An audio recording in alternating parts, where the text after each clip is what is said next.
네, 안녕하세요. 세뇌 탈출 55탄입니다. 오늘은 좀 더 판을 크게 보죠. 뭐 폼페오가 이제 북한 들어간다는데, 평양 들어간다는데, 그래서 평양 붕괴가 가지는 인류사적 의미, 인류에게 어떤 뜻을 가지고 있나, 이걸 좀 한번 생각해 보죠. 뭐 기레기들은 뭐 이것저것 이렇게 부분적인 거를 이끌어 가지고 어저께였나 트럼프 이렇게 비아냥거리는 기사들 뭐 조선이나 동아에서 계속 나요. 근데 지금 그렇게 비아냥거릴 군번이 아니거든요. 그리고 무슨 뭐 북핵 문제가 잘 해결되지 않을 것처럼 얘기하는데, 이거는 북핵의 문제뿐만이 아니라 실은 평양 붕괴로 이르는 과정입니다. 그래서 이거를 오늘 좀 다시 한번 우리가 짚어볼 필요가 있어요. 우선 잠깐 자료화면 보시다시피 우리가 트럼프가 어떤 게임판을 펼쳐놨나를 봐야 돼요. 그 사업하는 사람들은 너무 잘 아는데, 이게 제일 무서운 게 게임의 판을 바꾸는 게 제일 무섭거든요. 그러니까 한 판 안에서 밀고 당기고 싸우고 이런 거는 서로 익숙해질 수 있어요. 근데 어떤 게임의 그 플레이어 중에 한 명이 판 자체를 엎어버리고 새 판을 깔아버리면, 이건 그 플레이어가 주도하는 게임으로 확 바뀌어요. 예를 들어서 유통업에서요. 할인마트라는 새로운 플레이어가 들어와 가지고 할인마트의 점유율이 20% 전체 유통 물량, 소비자 물건 유통 물량의 20%를 딱 넘어서게 되는 순간 게임판이 확 바뀌어 버리는 거거든요. 그러니까 할인마트적인 그런 유통의 메인이 되어 버리는 그런 상태가 되는 거예요. 이 트럼프 역시 이제 사업을 하고 이런 사람이어서 굉장히 전략적이에요. 그래서 게임판 자체를 바꿔버린 건데, 그걸 뭐 FFVD, 그러니까 Final Fully Verified Denuclearization, 그러니까 최종적이고 그러니까 완벽히 그 증명되는 비핵화라고 이름을 바꿨다. CVID를, 그러니까 Complete Verifiable Irreversible Denuclearization에서 Irreversible, 그러니까 되돌이킬 수 없는이라는 걸 FIVD로 바꿨다. 그래서 뭐 미국이 양보했다는 둥, 지금 미국이 빠져나갈 구멍 찾고 있다는 둥, 뭐 이런 식의 어감을 풍기는 기사들을 많이 쓰는데, 안 그래요. 북한의 아무튼 완벽한 비핵화를 트럼프는 미국의 제1국가 아젠다로 만들었습니다. 트럼프 행정부 이전에는 예를 들어서 뭐 ISIS, 터키에, 혹은 이란, 혹은 무슨 중동 문제, 혹은 뭐 이런 것들이 전부 미국의 제1위적인 국가 아젠다였었거든요. 근데 트럼프가 한 짓은 뭐냐면, 막 6월 12일 날 싱가포르 날아가서 생쇼 부리고 이러면서 이 비핵화 자체를, 북한의 비핵화를 미국의 생사 존망에 걸린 제1국가 아젠다로 바꾼 거예요. 이게 이제 판을 바꾸는 가장 기본입니다. 그 다음에 오늘부터죠. 6일부터. 그러니까 6일부터 현지 시간으로 오늘부터 그 미중 무역 전쟁이 시작되는데, 우선 당장 340억 달러에 대한 25% 관세에서 시작해서 곧바로 160억 달러 정도에 해당하는 상품군에 대한 관세 인상, 그리고 곧바로 2천억 달러에 이르는 그 상품 관세 인상, 뭐 이렇게 이제 넓어져 가는 거예요. 그래서 트럼프 본인의 말에 의하면 5천억 달러까지 확대하겠다는데, 이게 아마 5천억 달러면은 그 미국이 한 해에 중국으로부터 수입하는 물량 전체일 겁니다. 그러니까 무슨 얘기냐면 5천억 달러에 이르는 그 중국 수입 물량 전체에 대해서 관세 전쟁, 무역 전쟁을 하겠다, 할 수 있다, 이렇게 트럼프가 이야기를 했어요. 어제. 그 다음에 이것도 이제 이게 중국 압박인데, 중국과의 무역 전쟁이라는 건 이것도 사실은 북핵 문제를 겨냥했다고까지 말할 수 있는 거예요. 북핵 문제랑 직결돼 있다고요. 중국을 이렇게 발목을 꽉 잡아버리면 중국이 마음대로 북한 편을 역성을 못 들죠. 전에도 살펴봤듯이, 우리가 콩의 경우에도 살펴봤듯이 중국이 미국으로부터 수입하는 물품들은 중국이 수입 안 해도 전 세계 다른 나라로 팔려나가요. 예를 들어서 미국 콩을 중국에서 수입했었는데 중국이 거기에 보복 관세를 먹이면 중국에서 미국 콩을 수입 안 하게 되죠. 그럼 중국에서는 브라질 콩을 수입해야 되게 돼요. 그러면 원래 브라질에서 콩을 수입하던 유럽에서 이제 미국 콩을 수입하게 된다고요. 그러면 미국 이 콩의 세계 유통을 딱 보면 결국은 결과적으로 일어난 건 뭐냐. 테이블이 한 바퀴 쭉 도는 거, 180도 도는 거 밖에 안 돼요. 그러니까 미국 콩이 중국 대신에 유럽으로 팔려나가고 브라질 콩이 유럽 대신에 중국으로 팔려나가고 결과는 결국 한 바퀴 돌아버린 거라고요. 즉 미국의 콩 생산 농민들이 별로 타격을 안 입게 돼요. 반면에 미국이 중국으로부터 수입하는 건 대부분의 경공업 공산품들이잖아요. 뭐 애들 욕조, 보인기, 뭐 이런 플라스틱 물건, 이런 경공업 공산품들인데 이 경우 미국이 여기다가 관세를 먹이면 이 공산품 수입 국가가 인도나 동남아, 베트남 이런 데로 확 바뀌어버리는 거예요. 그럼 거기서 증산해버리니까 결과는 중국의 공장들은 문을 닫거나 불황에 빠지고 인도나 베트남이나 동남아의 생산기지가 활성화되는 이런 현상이 벌어지죠. 다시 말하자면 둘이서 똑같이 관세전쟁 해가지고 둘이서 똑같이 관세전쟁해서 저걸 한다 그래도 서로 치고받고 한다 그래도 미국이 사용하는 관세전쟁, 무역전쟁의 칼은 중국의 내장 깊숙이 그냥 쭉 들어가는 거고 중국이 사용하는 칼은 별로 심각한 타격을 못 끼치는 거고 좀 그런 문제가 있습니다. 그래서 이 관세전쟁, 무역전쟁을 미국이 이렇게 벌린다는 거는 뭐냐면 이게 북한을 놓고 미중 간의 힘겨루기 해서 중국을 완전히 무릎 꿇리거나 혹은 손발을 묶는 효과를 가지고 와요. 거기다가 이제 현지의 진용을 완성해야 될 거 아니에요. 만약에 이제 북을 더 밀어붙이거나 혹은 전쟁에 대비를 하려면 이게 이제 해리 해리스 부임으로 완성이 되는 거죠. 해리 해리스가 오늘인가 어제 그 인터뷰에서 이제 한국에 갈 걸 이제 기대하고 있고 자기는 한국으로부터 한국을 엄청나게 무수히 방문했다. 한국을 한두 번 방문한 게 아니다. 이 사람이 군인으로 살면서 그리고 아버지를 따라서도 많이 방문했고요. 아버지가 6.25 참전용사예요. 해리 해리스의 아버지가 해군 출신인데. 그러니까 이런 말하고 해리 해리스 본인이 2014년에 보국훈장 통일장을 받았다고요. 그러니까 한국통이에요. 이 사람이. 그러니까 이런 사람이 한국통이고 미국에서 가장 존경받는 군인 중에 한 명이었고 가장 영향력이 강한 그런 군인 중에 한 명이었던 사람이 주한 미 대사로 부임을 했단 말이에요. 이제 조금 한 며칠 있으면 한국에 올 거예요. 서울에. 이건 진용이 완성됐다는 걸 뜻하거든요. 그리고 이제 이 북한을 김정은이를 이제 비핵화 협상 테이블로 국제적인 협상 테이블로 끌어내므로써 그것도 정상회담이라는 그런 아주 해괴망측한 포맷으로 끌어내므로써 북한 내부의 특권층의 동요와 분열이 굉장히 심화되기 시작하고 있다. 이렇게 볼 수 있겠죠. 자, 이거를 한 번 더 다른 각도에서 살펴보죠. 이렇게 트럼프가 판을 바꾸니까 이 세상은 전부 이렇게 서로 맞물리는 골이잖아요. 트럼프가 판을 바꾸니까 무슨 일이 벌어졌냐면, 그러니까 민주당을 포함한 의회와 그 다음에 정치 위선 완장지를 일삼는 미국 주류 언론들, 다시 말하자면 CNN, 워싱턴 포스트, 뉴욕 타임스 같은 미국의 정치 위선 완장질 언론, PC 언론이 어떻게 대응하고 있냐? 내셔널 아젠다, 국가 아젠다의 1번으로 비핵화가 올라오니까 자기들도 그 아젠다에 올라탈 수밖에 없잖아요. 아젠다에 올라타는데 어떻게 타냐. 트럼프가 먼저 선점을 해서 대화하는 것처럼 선점을 해나갔고 겉으로는.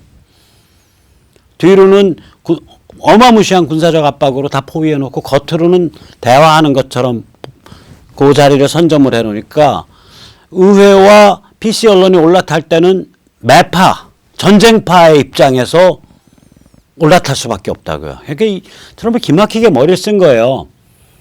그러니까 이 의회 쪽에서 그 민주당이든 공화당이든 그 아주 살벌한 지금 그 요구 사항들이 막 나오거든요. 그러니까 그 이제 그 린지 그레이엄 공화당이죠. 미 상원 군사위원장은 엊그저께 전쟁이 나면 김정은 네가 제일 먼저 죽어. 그걸 상원의 군사위원장이 그런 말 한단 말이에요. 그 다음에 이제 CVID를 넘어서 북한 인권 요구를 해야 된다라고 이제 의회가 움직여서 법안을 막 만들기 시작을 하고 있고, 이 법안에는 심지어 전환기 정의를 언급했단 말이에요. 특별국제형사재판소. 이걸 전문 용어로 이제 전환기정이라 그래요. Transitional Justice라 그러는데, 전범 국가 내지 반인류 범죄를 행위를 저지른 국가가 붕괴했을 때 그것을 접수한 쪽에서 전환기 그 정이라 그래가지고 이제 전범 처리하고 반인류 범죄자 처리하는 그런 형사재판 기관을 만들거든요. 예를 들면 이제 우리가 너무나 잘 알다시피 나치가 망했을 때 뉴렌베르그 재판소가 열렸듯이 그런 걸 얘기하는 거예요. 그거를 해야 된다라고 지금 미 의회가 이 법에다 박아넣겠다고 지금 법안이 막 준비되고 있단 말이에요. 다시 말하자면 근데 이 미의회 움직이면은 민주당도 같이 가세를 해서 하고 있는 거예요. 오히려 민주당이 더 앞장서서 하고 있는 측면이 있어요. 그러니까 민주당과 미국의 주류 PC 언론이, 정치 위선 완장질 언론이 매파로 변신해버린 결과가 나온 거예요. 이 과정, 이러한 이제 이 사람들이 매파로 변신하게 된 이유 중에 하나는 트럼프가 순조롭게 협상하도록 내버려 두지 않겠다. 그러니까 자꾸 이제 그 진입장벽을 높이겠다라는 그런 속내도 물론 있을 텐데, 좋게 생각을 해주면, 북한의 비핵화에 관해서 저거를 평양 붕괴까지 몰아붙여야 된다라는 게 미국 조야의 그러니까 뭐라 그럴까요? 기본 공통된 그 인식이 된 거죠. 그 결과 이제 트럼프가 취할 수 있는 옵션은 더 커진 거예요. 그러니까 어느 날 그냥 군사행동 취해놓고 나서 긴급 기자회견 열어서 상황이 너무 엄중했기 때문에 제가 상황이 악화되고 있다는 걸 국민 여러분께 미리 알리지 못했습니다. 이 엄청난 그런 그 수도권, 한반도 서울을 중심으로 한 수도권에 한 2천만, 3천만의 인명이 걸려 있고, 저희들이 엄청난 대량 살상 무기와 핵무기를 갖추고 있기 때문에 마지막 순간까지도 저는 우리 국민들께 북핵이 마치 잘 그 대화로서 풀릴 수 있는 것 같이 그렇게 말씀드릴 수밖에 없었던 점을 용서하십시오. 오늘 그러니까 현지 시간 뭐 새벽 2시부터 뭐 30분 동안 작업해서 조선민주주의인민공화국 김정은 체제의 군사력을 모두 무력화시키고, 지금 미국의 정예요원이 다른 국제군과 함께 북한을 접수 중이며, 곧 이어서 한국군도 유엔 사령부의 지휘 아래 북한 접수에 참여할 것입니다. 그리고 이러한 국제적인 노력에 중국도 같이 해주기를, 또한 러시아도 같이 해주기를 간곡히 부탁드립니다. 뭐 이런 담아내면 끝이에요. 뭐 망신할 것도 없다고요. 그렇잖아요. 그러니까 트럼프 옵션이 어마어마하게 커진 거예요, 이게. 뭐 그러면 이제 우리가 드디어 이제 미국 전략의 이제 전모가 드러난 건데, 저는 이걸 뭐라고 이름을 부를 거냐. 삼축 극한 치킨 게임이에요. 우선 첫째, 근데 일방적 치킨 게임이죠. 보통 치킨 게임은 둘 중에 하나가 죽게 돼 있는 상태에서 마주오는 열차처럼 서로 브레이크를 누가 잡냐를 가지고 밀어붙이는 게 치킨 게임인데, 이건 그게 아니라 북한만 죽는 치킨 게임이에요. 우선 첫째, 중국의 선발을 무역전적으로 묶어버리죠. 표에서도 보이듯이 중국의 그 미국의 수출이라는 게 연간 한 5천억 달러. 그러니까 500빌리언 정도인데, 지금 트럼프 말이 연간 5천억 달러까지 관세전쟁 벌일 수 있다 이 소리 아니에요. 그러니까 중국에서 수입하는 모든 물건에 대해서 관세전쟁 벌일 수 있다 이 소리였거든요. 어저께. 살벌한 얘기라고요. 그 다음에 두 번째는 뭐예요? 최대 압박, 지금의 군사 포위와 경제 봉쇄의 최대 압박을 지속하고 현지 준비를 완성하겠다. 현지 준비의 완성점은 해리 해리슨 부임이죠. 이거 하고 있잖아요. 세 번째, 이렇게 해서 미국의 국내 아젠다, 국가 아젠다의 1순위를 비핵화, 북한 비핵화로 올려놓으니까 결과적으로는 초당적인 비둘김의 토글 모드가 돼버렸어요. 이게 토글 모드라는 게 뭐냐면 이런 게 토글이에요. 이게 모나미 볼펜 아니에요.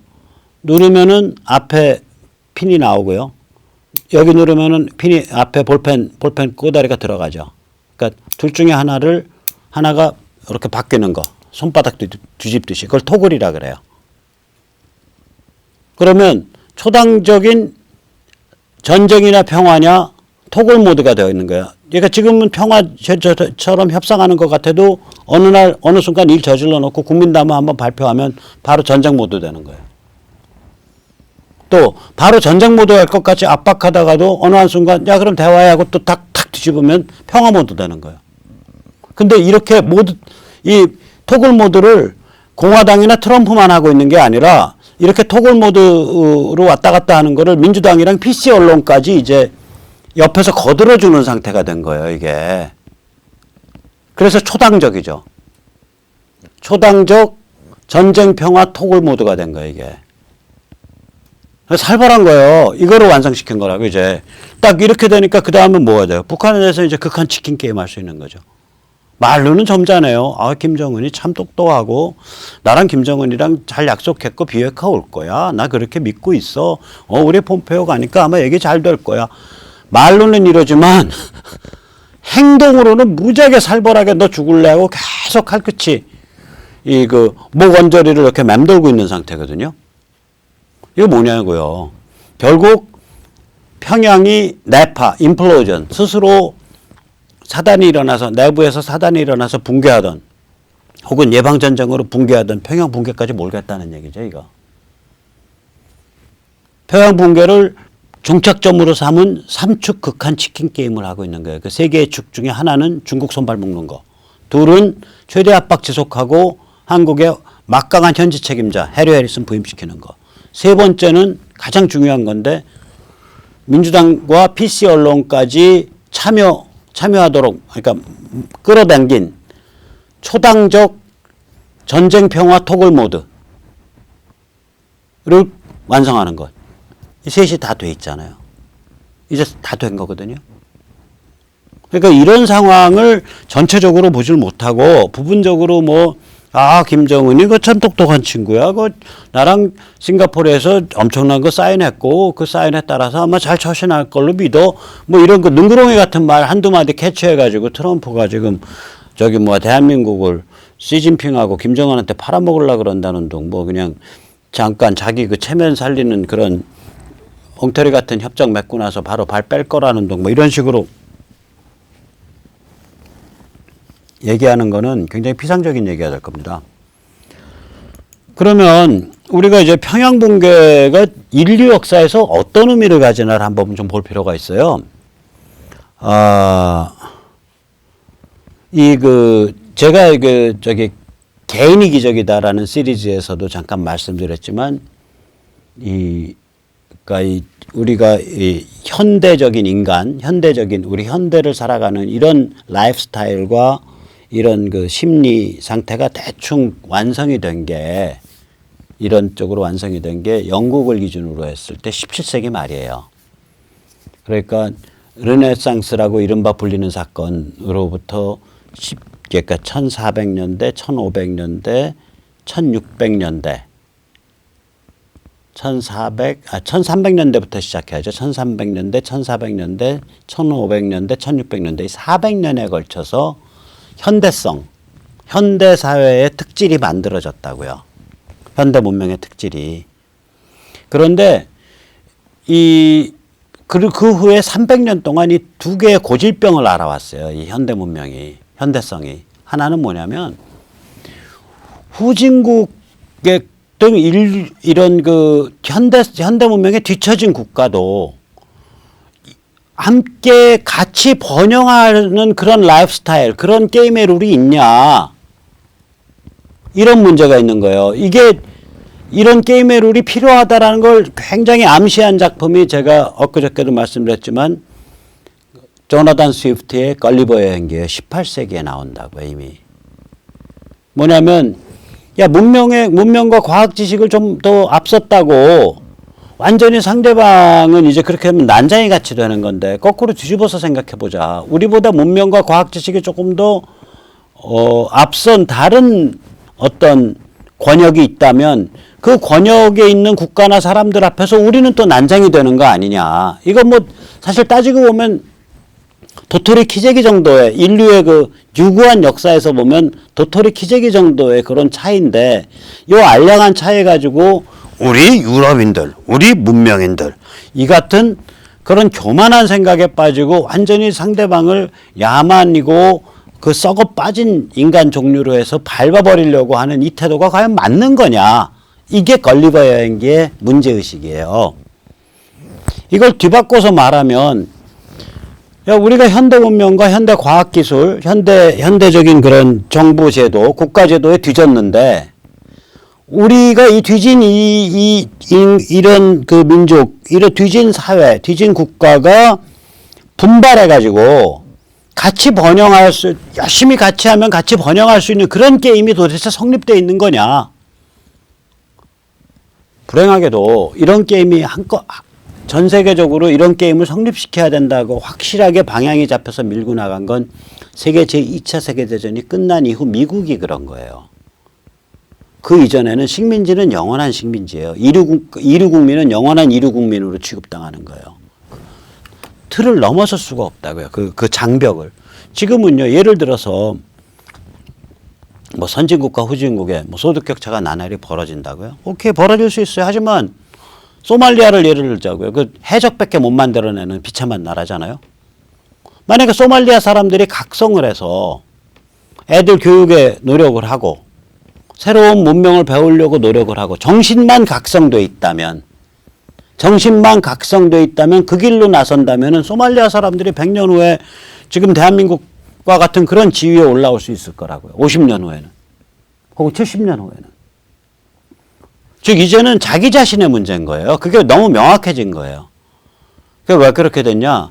1945년에서 1994년 사이에 50년, 딱 50년이에요. 1994년에 되면 1991년 소련의 붕괴에 이어서 1994년에 WTO가 들어서고요.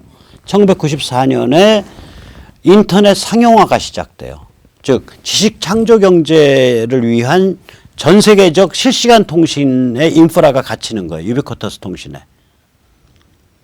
그게 갖춰지기 시작하는 거예요. 즉 다시 말하자면 우리가 이제는 그 이후로 그러니까 1945년부터 그런 인류가 함께 번영할 수 있는 플랫폼을 만들려는 노력을 해왔고 그 노력이 결실을 맺어서 1994년 이후에는 세계시장, 자유민주주의, 지식창조경제, 글로벌 소통 이런 것들이 인류가 함께 번영할 수 있는 게임의 롤, 플랫폼으로 자리를 잡았다고요. 이제야. 그러니까 우남이 대단한 분이에요. 우남이 1904년에 그 쓴 독립정신에 보면 1904년 독립정신에 보면 이미 독립정신에서 그때 이미 이 미국과 영국이 주도하는 그런 세계 무역 질서, 세계 지금의 문명이 그걸 적대시하지 말고 거기에 마음을 열고 그 교역 질서에 참여를 하고 우리가 새로운 문명과 지식과 제도를 잘 습득을 하면 우리가 그 안에서 발전할 수 있다라 그랬어요.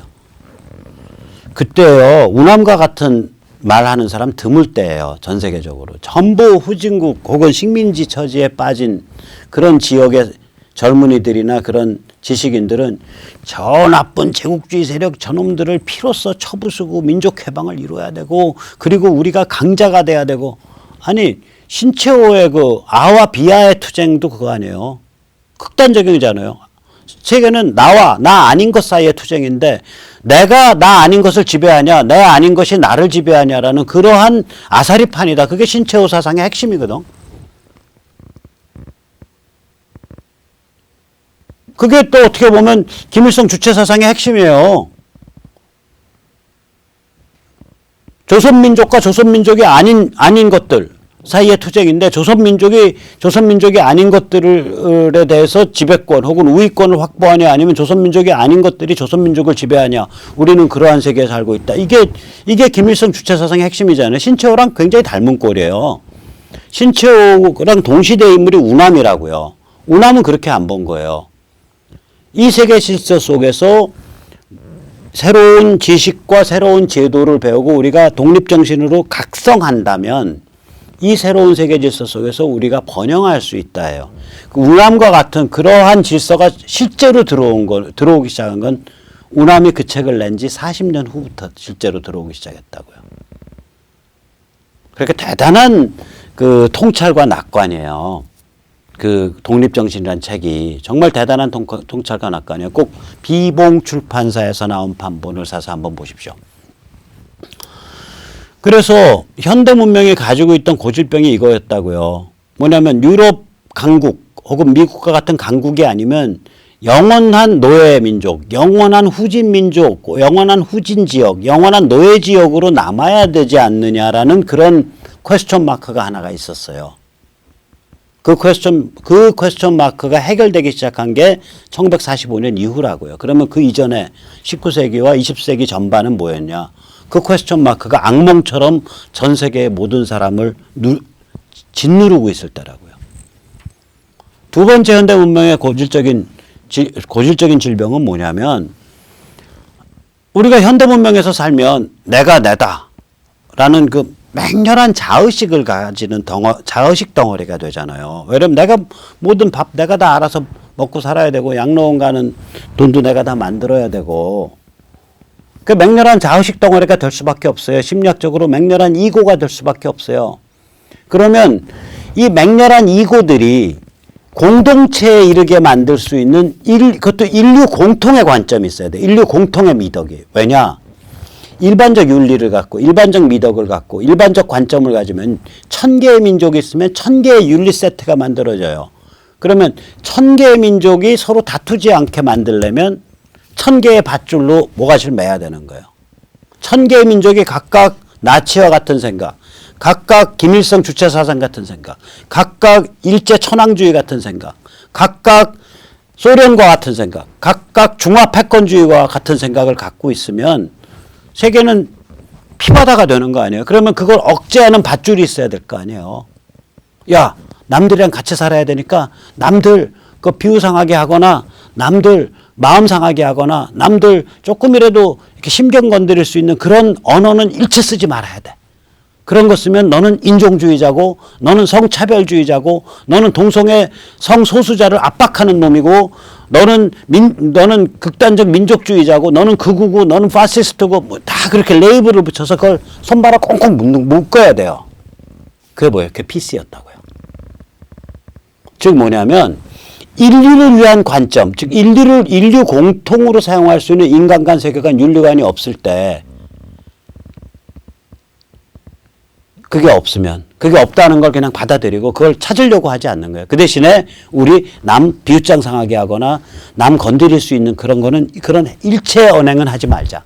그래서 정치적 정당성. 근데 실제로는 그게 삶에 대한 걸 모두 부인하게 되죠. 삽을 삽이라고 못 부르고 수동식 토양 운반기라고 불러야 되죠. 콘돔을 콘돔이라고 못 부르고 남성 성기에 착용하는 인류 재생산 방지용 연질 고무 주머니 뭐 이렇게 부르게 되는 거예요. 무슨 말씀인지 아시겠죠? 그게 PC예요. 그게 정치위선 완장질이에요.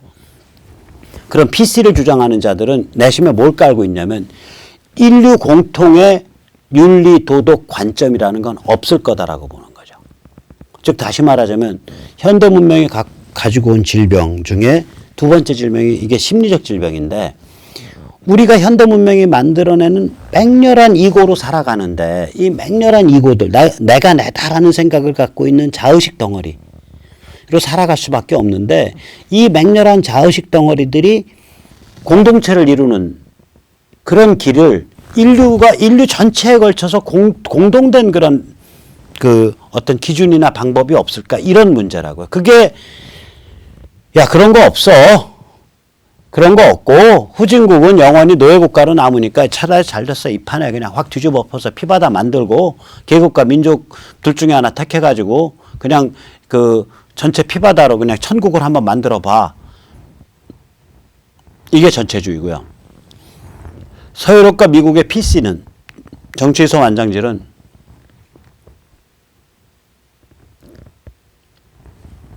후진국도 잘하면은 자유민주주의와 세계시장 속에서 발전할 수 있다라고 얘기를 해요. 단 맹렬한 이고가 맹렬한 자의식 덩어리가 공동체를 만드는 길은 인류 공동으로는 없다라고 보는 거예요. 인류 공동으로는 없으니까 문화가 다 다르고 입장이 다 다르니까. 그러니까 서로 마음 상하게 해서 서로 싸워서는 안 된다. 이게 PC의 기본 관점이에요. 그러니까 1000개의 민족, 1000개의 윤리를 억제시키는 밧줄 노릇을 한 거예요. PC가. 그런 면이 있어요. 그 PC에. 이 한국의 PC는 황당해요. 서유럽이나 미국의 PC가 아니에요. 여기는 뭐냐면요. 인류 공통의 관점이 없다면서요. 인류 공통의 미덕이 없다면서요. 그걸 이용을 해서 전체주의를 합리화시켜줘. 전체주의. 아니 뭐 어차피 뭐 전체주의도 뭐 좀 다를 뿐이지 거기도 사람 사는 데 아니야.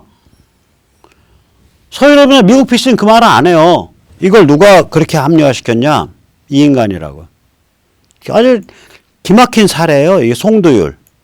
이게 우리나라에 와서 그 미국 독일 시민권자인데 이 북한을 옹호하는 바람 많이 해갖고 우리나라에 입국됐을 때 체포당해서 감옥 좀 살다가 독일 시민권자니까 석방해서 독일로 다시 보냈어요. 일설에 의하면 무슨 노동당에서 굉장히 높은 서열을 갖고 있는 사람이라는 그런 설이 있는 사람인데 이 사람 주장이 뭐냐면 내재적 접근이거든요. 이머넌트 어프로치라 그래가지고 이게 뭐냐면 평양 전체주의, 대량학살 전체주의는 밖에서 봐서 판단하면 안 된다. 그 내부의 관점에서 봐야 된다. 내부의 눈알로. 그 내부의 눈알을 누가 실제로 누구 눈알이냐? 김일성, 김정일의 눈알이죠. 그 말은 송도율이가 안 했어요. 내부의 눈알로 봐야 된다요. 그래서 내재적 관점이에요. 이거 무슨 얘기냐면 생각을 해보세요.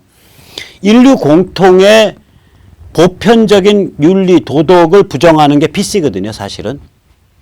PCX는 거기 있다고요. 인류 공통도 없고 사회 공통도 없는 거예요. 그러니까 남자가 남자랑 섹스하고 결혼할 수도 있어야 되고 민법상으로 여자가 여자랑 섹스하고 민법상으로 결혼할 수도 있어야 되고 뭐 그 모든 걸 다 내세워서 아니 뭐 난민이 뭐 예멘에서 20만이 밀려들면 어떻고 30만이 밀려들면 어때? 뭐 세상에 옳고 그름이 어디 있어? 이게 PC예요. 세상에 옳고 그름이 어디 있고 진실 거짓이 어딨냐. 그냥 안 싸우면 최고. 이게 PC의 기본 관점이거든요. 그러더라도 서유럽과 미국의 PC는 전체주의 대량학살에 대해서는 오케이를 안 했다고요. 송도율은 PC의 랭귀지를 쓰는 거야. PC 언어를.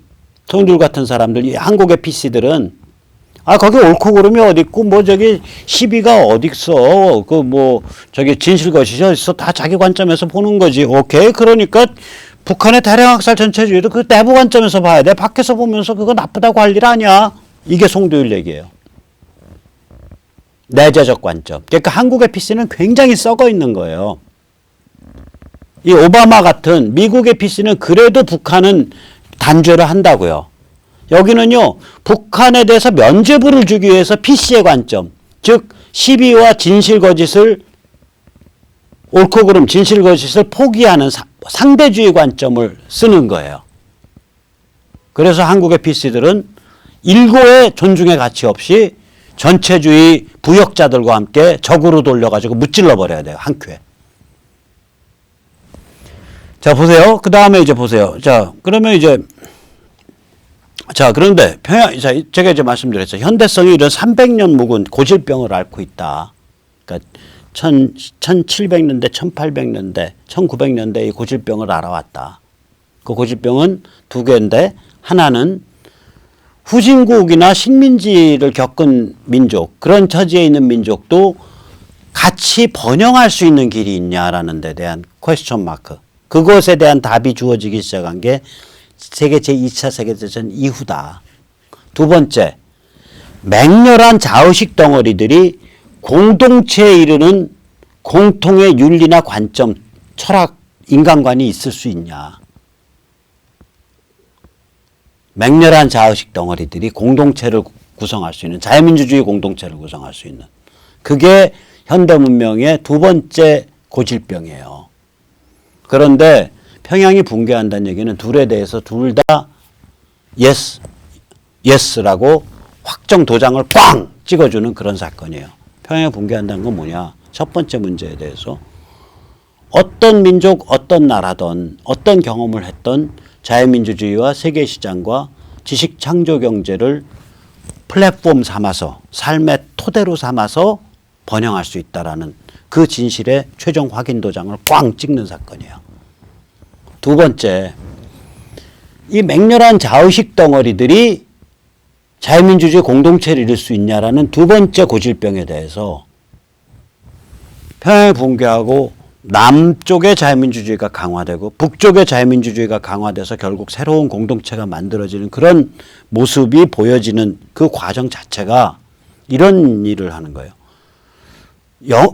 자유민주주의를 확립시키고 스스로의 힘으로 발전시킨 나라는 영국과 미국밖에 없단 말이에요. 영국은 고전 리버럴이 보수주의라는 이름으로 자유민주주의를 확립시키고 발전시켜 왔고, 미국은 그 1600년, 그러니까 독립하기 한 160, 70년 전부터 기독교 자치공동체가 미국 보수주의라는 이름으로 그 전통으로 자유민주주의를 보호하고 발전시키는 걸 해왔다고요. 근데 이런 우리 같은 경우나 다른 나라들은 그런 두 개의 흐름이 없잖아요. 그 아주 고급진 고전 리버럴 전통이 있는 것도 아니고, 미국과 같은 지역사회의 대소사를 결정하는 기독교 자치공동체의 전통이 있는 것도 아니란 말이에요.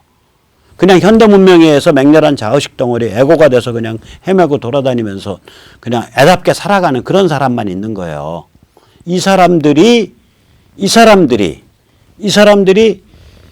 진실 존중을 하는 개인들의 네트워크를 만들어서 자유민주주의를 떠받쳐주는 그런 전통을 이 한반도가 만들어내게 될 거라고요. 평양 붕괴 전에 그 전통의 씨앗이 만들어져야 되고, 평양 붕괴 후에 그것이 남북에 걸쳐서 꽃을 펴야 돼요.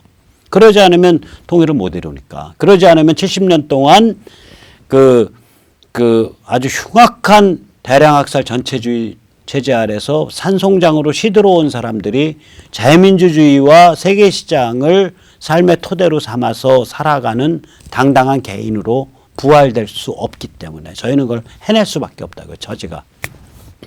이건 무슨 얘기냐. 저희가 해내는 문제들이라는 건 결국은 영국의 고전적 리버럴, 다시 말해서 그건 다른 말로 영국의 보수주의예요. 사실은 고전 리버럴이 보수주의인데, 영국에서는 그거를 확립시킨 200여 년 전에 거인 에드먼드 버크, 그 다음에 현대 문명이 만들어내는 이 자의식 덩어리들이 무엇을 기준으로 살아가야 되냐, 진실 존중을 기준으로 살아가야 자기로 그러니까 제대로 된 개인으로 성숙해 간다. 이런 관점과 철학을 핀 덴마크 철학자 키에르케고르, 현대 기독교 사상의 아버지죠. 그리고 독일 그 철학자 니체. 이런 사람들이 던진 문제가 여기서 실현되는 거예요. 이게 이 땅에서. 그리고 이걸 실현할 수 있는 제도적 국가의 틀을 잡아내고 교육을 이뤄내고 그 농지개혁을 해서 다 평등한 자유시민으로 만들어내고, 그 다음에 6.25 때에 미국의 그 도움을 이끌어내 갖고 그 스탈린과 모택동의 침략군을 쳐부순, 그 앞잡이 인민군을 쳐부수는 그런 민족적 대하 드라마를 만들어낸 이 우나미 승만, 또 한강의 기적을 통해서 후진국도 세계시장 속에서 번영할 수 있다는 모델을 정립시킨 박정희. 이런 흐름이랑 같이 하는 거라고. 이 우리가 지금 부닥쳐 있는 문제가. 우리 이제 그것의 마지막 남은 활용점정이에요. 뭐냐면 이러한 현대의 물질 문명이 만들어내는 맹렬한 자의식 덩어리, 이 이고들이 진실 존중 개인으로 진실을 존중하는 그런 기풍 속에서 성숙한 개인으로 발전해가고 그 과정에서 네트워크를 짜서 자유민주주의를 밑바탕에서 이렇게 받쳐주는 것. 그게 한반도의 평양붕괴 전후에서 시작해서 지금 이미 시작되고 있는 각성이고요. 전후에서 시작해서 평양붕괴 이후에 펼쳐질 과정에서 확립될 한반도의 정치 문화의 성숙 과정이죠. 그게 이제 우리가 걸어가는 운명이고 우리의 소명이에요. 자, 그러면 평양붕괴 그날 이후의 과정에 대해서 우리가 조금 상상을 해보면 이렇게 돼요. 저는 3단계 통일론이에요. 우선 첫째 전환 단계가 주어지죠. 평양에 딱 붕괴했다. 오늘 예를 들어서 오늘 뭐 24시에 붕괴했다. 그럼 북한 주민의 해방이 일어날 거고 미국이 주도하는 국제기구의 임시행정기구 Transitional Administration이 다스리게 될 거예요. 그때 그러면서 북한 주민이 자유민주주의와 세계시장을 향해서 이제 이행하기 시작을 하죠. 그리고 그때 전환기 정의가 실현돼야 돼요. 그 뭐 가혹하게 처벌하지 않더라도 명확하게 그것이 반인류 범죄였고 그 예를 들면 그 흉악한 그 학살이 얼마나 일어났고 언제 일어났고 피해자가 누구였고 이게 다 로그로 남고 기록으로 남고 이게 축적돼야 된다. 그거에 대한 평가와 기록이. 그래야 다음 세대가 역사를 비틀지 못해요. 다음 세대 흉악한 놈들이. 그걸 전환기 정의, 트랜지셔널 저스티스라 그러거든요. 그게 일어나야 된다고요. 그런 전환 단계가 한 뭐 3년이고 5년이고 10년이고 지나면 그 다음에 북한에 사는 사람들이 자유민주 노스 코리아를 건국할 수 있는 힘을 갖게 될 거 아니에요. 그 실력을.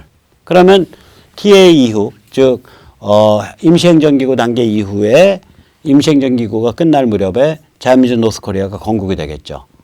그리고 자유민주주의와 세계시장을 한층 더 심화시키는 과정에서 그런 식의 라이프스타일을 한층 더 심화시키는 과정에서 남과 북 사람들의 라이프스타일과 심리가 동질화가 심해질 거라고요. 그게 심화될 거라고요. 굉장히 동질적인 그런 사람들로 바뀌어갈 거라고요. 서로. 교류도 많아지고. 그리고 이제 그게 뭐 10년이고 20년이고 익으면 저절로 서로 간에 연방 단계에 우리 가자.